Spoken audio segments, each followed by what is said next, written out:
नमस्कार पेंशन धारकों। इस वक्त की पेंशन धारकों के लिए बहुत ही महत्वपूर्ण इंपोर्टेंट खबरें लेकर हाजिर हो चुके हैं।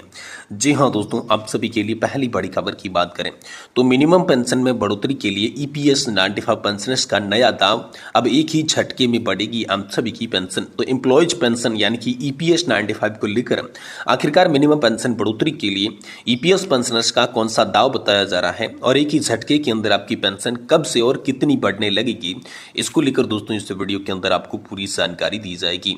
वहीं दोस्तों कैबिनेट की बैठक में कई अहम फैसले लिए गए। सभी सीनियर सिटीजन को 5 लाख तक का फ्री हेल्थ इंश्योरेंस और साथ ही पीएम ई ड्राइव स्कीम को मंजूरी मिल चुकी है। इसके बारे में बात करेंगे।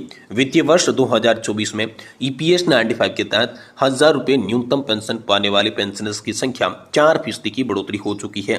तो इस संख्या में बढ़ोतरी के कारण अब पेंशन में कितनी बढ़ोतरी की जा सकती है, इसके बारे में भी बात की जाएगी। और साथ ही में दोस्तों बात करने वाले हैं आप सभी पेंशन धारकों के लिए सरकार ने बहुत ही बड़ा फैसला लिया है, जारी कर दिया है। इसके लिए जरूरी नंबर दूर हो जाएगी सभी पेंशन धारकों की परेशानियां। तो आखिरकार पेंशन धारकों की परेशानियां किस तरीके से दूर की जाएगी, इसके बारे में बात करेंगे।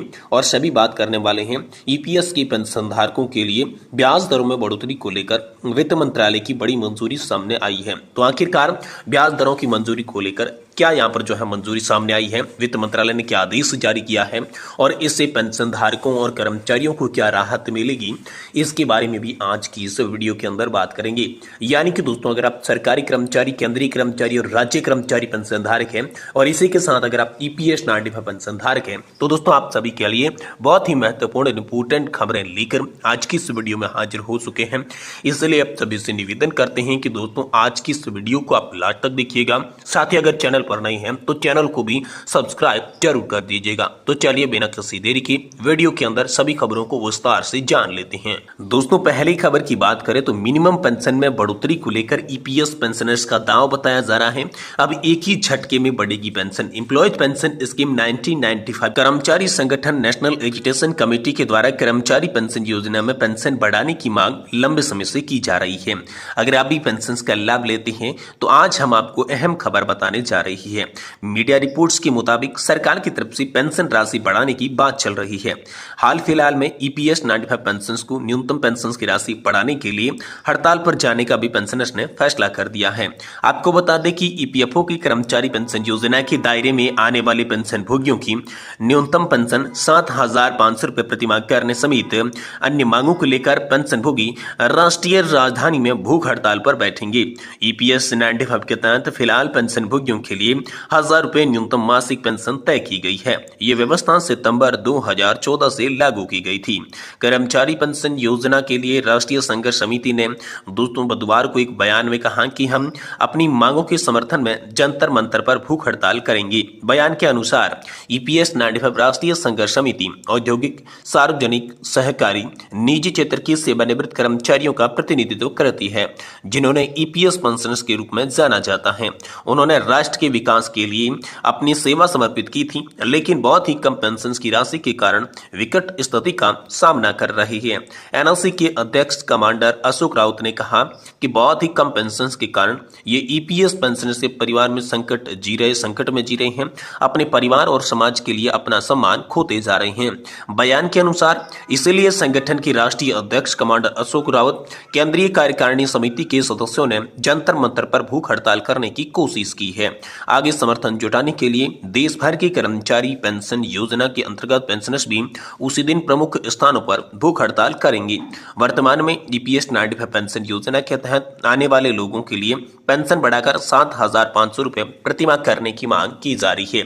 इसी के साथ महंगाई भत्ता देने, बिना किसी भेदभाव की कर्मचारी पेंशन योजना के पेंशनर्स को उच्च पेंशन का विकल्प देने और उनके जीवन साथी को मुफ्त चिकित्सा सुविधा देने की मांग की जा रही है।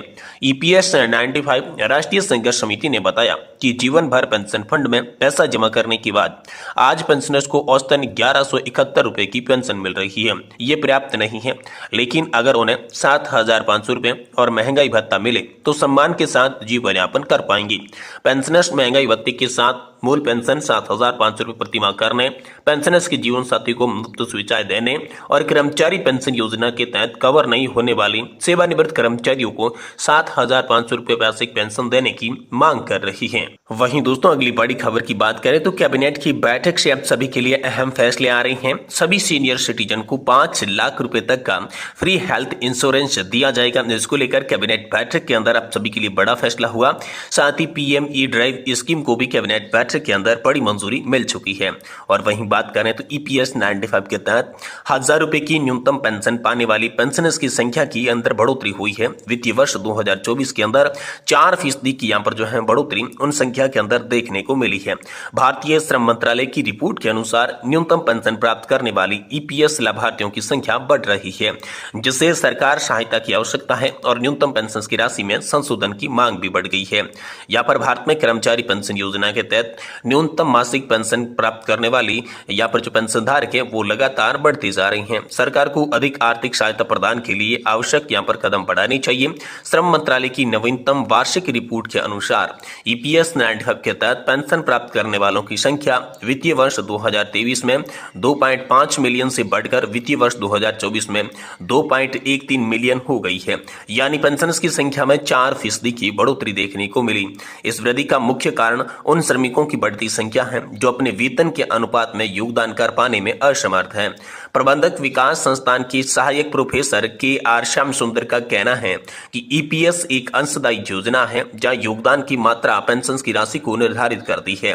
वेतन में स्थिरता और मुद्रास्फीति की वृद्धि के कारण श्रमिकों के पास अत्यंत कम कोष है, जिससे सरकारी सहायता की अधिक आवश्यकता पड़ रही है। सितंबर 2014 में सरकार ने न्यूनतम पेंशन को 1000 रुपए प्रति माह तक निर्धारित किया था, जो एक दशक से अधिक समय से अपरिवर्तित हो रही है। इस बीच Chennai EPS 95 pensioners welfare association और ईपीएस 95 राष्ट्रीय आंदोलन समिति जैसे संगठनों ने इस राशि को बढ़ाकर क्रमशः 9000 और 7500 रुपए प्रति माह करने की मांग आप सभी के लिए कर डाली है। वही दोस्तों भुगतान की राशि भी 26% की वृद्धि को लेकर बड़ी खबर आप सभी के लिए आ रही है। इसके अलावा सरकार द्वारा न्यूनतम पेंशन प्रावधान को लागू करने के लिए भुगतान की जाने वाली राशि में वित्तीय वर्ष 2024 में दोस्तों 26% की वृद्धि हुई है, जो कि पिछले 70 वर्षों में 970 करोड़ रुपए से बढ़कर 1223 करोड़ रुपए हो गई है। इससे यह स्पष्ट होता है कि सरकार के लिए इस बजट को संशोधित करने और न्यूनतम पेंशन बढ़ाने को वास्तविकता के अनुरूप बढ़ाने का समय आ गया है। ऐसे में न्यूनतम पेंशन की बढ़ोतरी न केवल पेंशन भोगियों के जीवन स्तर में सुधार लाएगी, बल्कि उपभोग व्यय में वृद्धि की अर्थव्यवस्था को भी प्रोत्साहन देगी। इसलिए सरकार और संबंधित पक्षों में इस दिशा में तत्परता के साथ जल्दी से जल्दी कदम उठाना चाहिए। ये बड़ी खबर हाल फिलहाल में आप सभी के लिए निकल कर सामने आ चुकी है। वहीं दोस्तों कर्मचारी पेंशन योजना के तहत ईपीएफ अगर आपका फंड है तो दोस्तों आम सभी के लिए बड़ी खबर निकल कर सामने आ रही है। ईपीएफ की ब्याज दरों में दोस्तों बढ़ोतरी हो चुकी है। वित्त मंत्रालय ने इसको मंजूरी दे दी है। जी हाँ दोस्तों, वित्त मंत्रालय ने 2024-25 की ब्याज दरों को मंजूरी दे दी है। 2024-25 की ब्याज दरें बढ़कर 8.25% हो गई है, जिससे आने वाले समय में पेंशनधारकों और कर्मचारियों की पीएफ फंड के अंदर पड़े पैसे पर दोस्तों 8.25% का ब्याज प्रति माह देखने को मिलेगा। ये दोस्तों बड़ी खबर हाल फिलहाल में आप सभी के लिए निकल कर सामने आ रही है। ईपीएस पेंशनर्स के लिए आई आज की तमाम बड़ी खबरों को हमने इस वीडियो के अंदर जाना। अगर आपको वीडियो की जानकारी पसंद आई है तो वीडियो को आप लाइक करें और साथ ही हमारे चैनल को भी सब्सक्राइब जरूर कर लीजिएगा।